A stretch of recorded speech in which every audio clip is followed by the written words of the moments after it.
Assalamualaikum. Selamat pagi pemirsa Kota Raja Channel.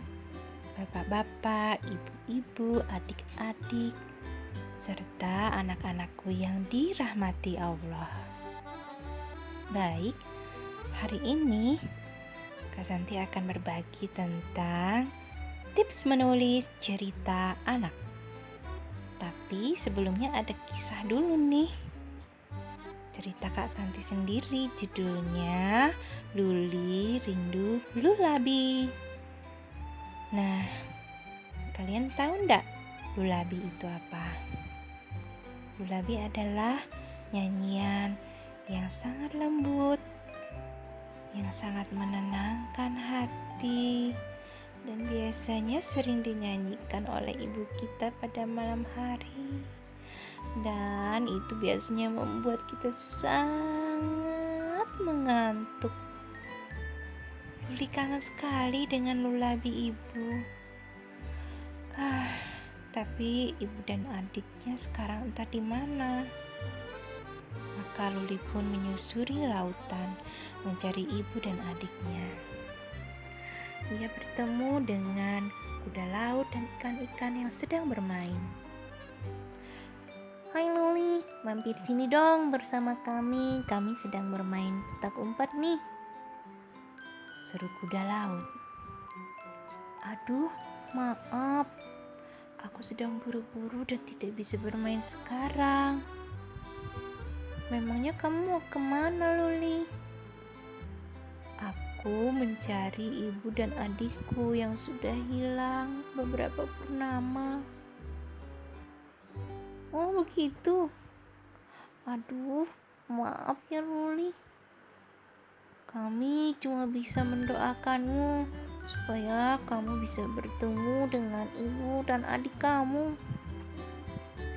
"Baik, terima kasih kuda laut dan ikan-ikan, maaf ya, aku buru-buru." Kemudian Luli berlalu sambil mengibaskan ekornya, tanda salam perpisahan.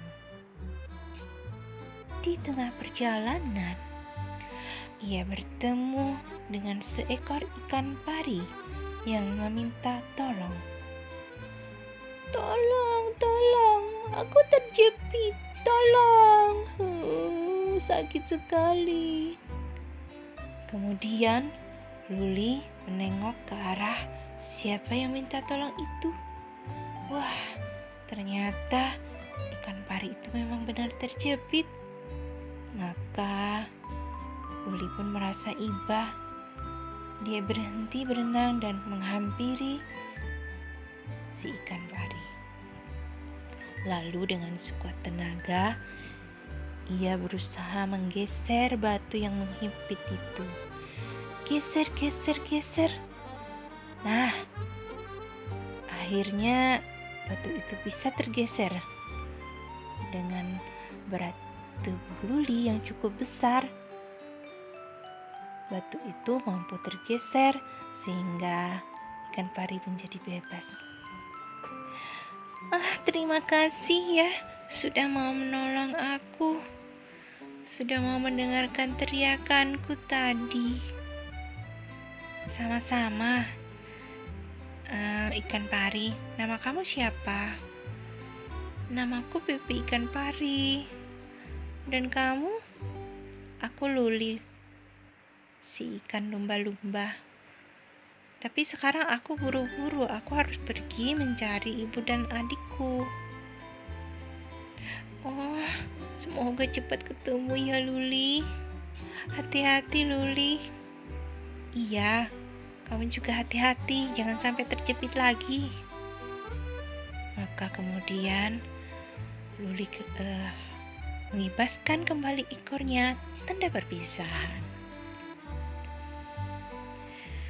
Lalu pada saat perjalanan berikutnya, dia bertemu dengan rombongan cumi-cumi.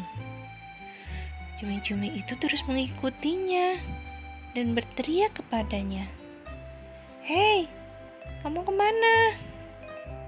Ayo sini main bersama kami." "Ah, main apaan sih? Maaf ya, aku buru-buru. Nanti saja, kata Luli. Ah, kamu ini tidak lucu deh. Ya sudah, kalau kamu tidak mau bermain, kami paksa untuk bermain. Teman-teman, kita semprotkan tinta kita pada tubuh dia, si ikan gembul ini. Perintah Jumpu, ketua rugu rombongan cumi-cumi. Para anggotanya menurut, dan dengan serentak mereka menyemprotkan tinta hitam mereka ke tubuh Luli. Aduh, apa-apaan sih ini? Aduh, sakit sekali mataku dan gelap sekali.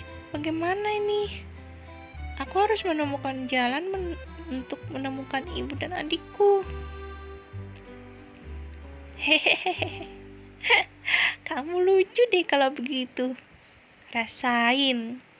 Tuh kan, sekarang kamu gak punya teman. Kapok kamu. Gak punya teman, kemana-mana sendirian. Begitu seru si Jumpu, ketua regu cumi-cumi itu diikuti dengan rombongannya.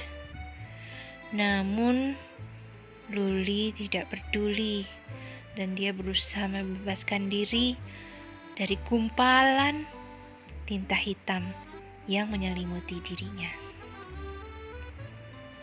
Dan akhirnya dia terbebas, lalu kembali berenang meneruskan perjalanan. Namun sebelum ia jauh dari tempat itu, ia mendengar teriakan ribuan cumi-cumi. Ada apa sih mereka? Ternyata srek, srek, srek. Ada jala yang mengangkut tubuh ribuan cumi-cumi itu dengan serta-merta naik ke atas permukaan. Itu jalan nelayan. Entah mengapa Luli menjadi iba. Padahal sih tadinya rasanya kesal dipermainkan oleh rombongan cumi-cumi itu. Maka dia berhenti dan berbalik, berusaha menolong rombongan cumi-cumi itu dari jerat jalan nelayan. Lalu ia menghampiri jala itu, menggenggamnya dan memberatkannya supaya jala itu turun. Lalu dia memberi aba-aba kepada rombongan cumi-cumi. 1, 2, 3 turun, 1, 2, 3 turun, 1, 2, 3 turun, turun, turun, turun. Dan rombongan cumi-cumi itu menuruti aba-aba dari Luli. Mereka serentak menurunkan tubuh mereka dengan bantuan tubuh Lili yang memberatkan jala itu. Dan dengan sekuat tenaga ia berusaha merobek jala itu, sehingga terbebaslah rombongan cumi-cumi itu dari jebakan jala nelayan. Aduh, terima kasih ya Luli. Maaf, kami tadi mengganggu kamu. Iya, tidak apa. Tapi aku harus buru-buru. Aku mencari ibu dan adikku. Bagaimana kalau kami bantu? Kami bisa mengandalkan antena kami yang peka terhadap suara, terhadap getaran, dan juga terhadap bau. Coba ceritakan bagaimana bau ibumu dan begitu juga suaranya, supaya kami bisa membantumu untuk menemukannya. Baiklah. Lalu Luli menceritakan bagaimana ciri-ciri ibunya dan juga nyanyian yang sering dinyanyikan ibunya. Dan ternyata beberapa hari kemudian Jumpu mendengar suara nyanyian seperti yang diceritakan oleh Luli. Lalu dia segera memberitahu Luli. Luli, ayo kesini, ikut aku. Sepertinya aku mendengar lullaby yang biasa dinyanyikan ibumu sewaktu kamu kecil dulu. Ayo sini, ikut aku. Di mana ibuku? Ayo, ikutlah bersamaku. Kita berenang menuju gua yang di ujung sana itu. Kemudian Luli akhirnya mengikuti Jumpu dan kawan-kawan. Mereka berhenti pada sebuah gua yang sangat gelap dan sunyi. Lalu diam-diam menyimak apa yang terjadi di dalam gua itu. Tidurlah anak manis, tidurlah dalam peluk ibu, biar ku jaga dirimu di sisa hidupku.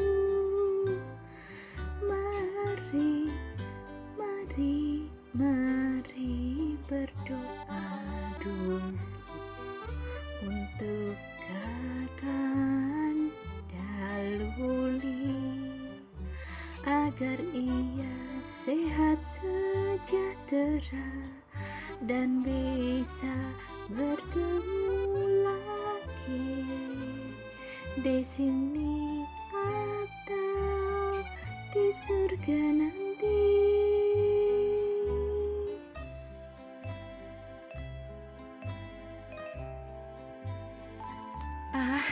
Benarkah dia ibuku? Jadi kalian menemukan ibuku? Aduh, syukurlah. Di mana dia? Aku tak sabar menemuinya. Kemudian Jumpu memberikan petunjuk di dalam gua. Lalu Luli segera masuk ke dalam gua itu. Wah, itu memang ibu. Ini Luli, Bu. Ini Luli. Benarkah kamu Luli? Dekatlah di sini, biar ku cium bau tubuhmu.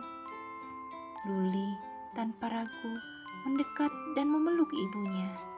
Namun ia merasa aneh karena arah pandangan ibu Luli tidak fokus padanya.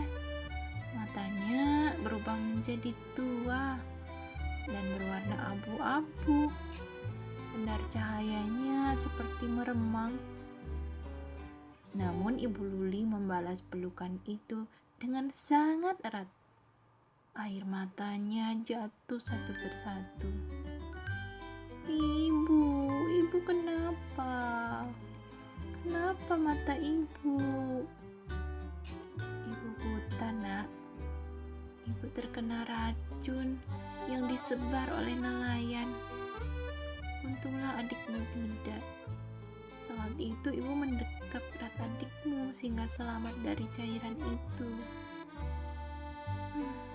Mereka berdua menangis terharu, saling memeluk dan menguatkan satu sama lain. Mereka berbahagia walaupun dalam keadaan yang cukup buruk. Kemudian Luli dan Jumpu serta kawan-kawan lainnya menggiring ibu dan adik supaya bebas dari gua itu. Dan mereka akhirnya menemukan tempat yang baik untuk Luli dan ibunya. Mereka akhirnya bebas bermain bersama. Juga adiknya yang mulai menyukai teman-teman barunya.